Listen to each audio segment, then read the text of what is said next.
As interns at the OCAC, we worked at CTV and CTS, or in Chinese, 中视 and 华视 TV stations. The stations are basically equivalent to the CBS or NBC of Taiwan, being two of the oldest and biggest TV stations in the country. We got to witness what goes behind the taping of a typical variety show, which is probably the most popular type of show in Taiwan. Fun fact, all those weird sound effects you hear during those shows are improvised on the spot by this guy, who always brings his son to work. What a cool dad. Also, we got to see what a press conference is like, which here is the famous Wu Zongxian, or Jackie Wu, promoting his new show at CTS. For those who don't know him, he's kind of like the Taiwanese version of Jay Leno, having been on TV for over 20 years. The press conferences in Taiwan seem to include a lot of bright colors, hot girls in shorty shorts, getting buried in microphones, and then at least 10 minutes of posing. But the best part about the internship was definitely accompanying TV crew to location shoots. On the first assignment, we got to film these amazing kids doing the super acrobatic traditional sport called dragon dance. They are high school students living in a boarding school in Miaoli dedicated to traditional arts, and are some of the last people in the world who still practice this sport.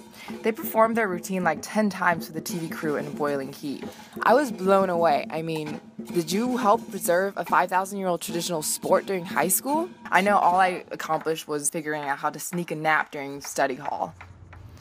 We also accompanied the filming of a travel show called 生活接力棒 that airs on Super TV channel, where a TV host, usually an adorable and exceptionally bubbly girl, visits cool places in Taiwan, tries local foods, and basically gets paid to be a tourist, aka best job ever.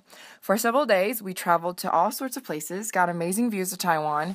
We got to chill in a creek, caught fish and shrimp. We crashed somebody's family reunion at a remodeled traditional Taiwanese vacation home.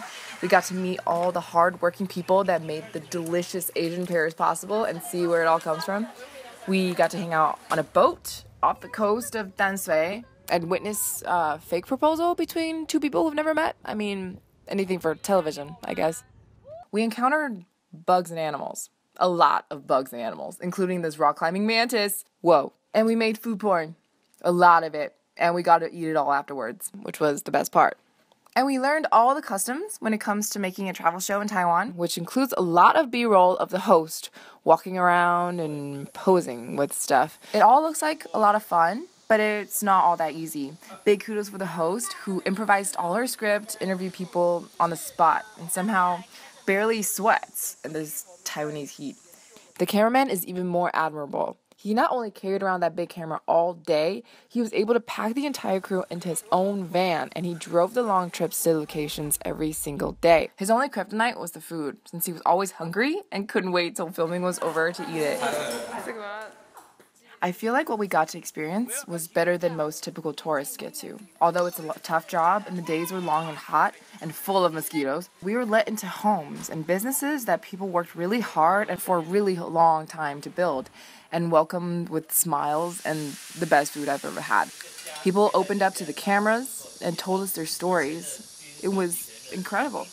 The film industry is no piece of cake, but the work is definitely never boring. The work allowed us to tell untold stories, connect us with people we never would have met otherwise, and best of all, let us try the best food in the country. Despite the heat and the exhaustion, it was one of the most fulfilling experiences I've ever had. We want to thank 中视, 华视, and OCAC for this amazing opportunity. Thank you.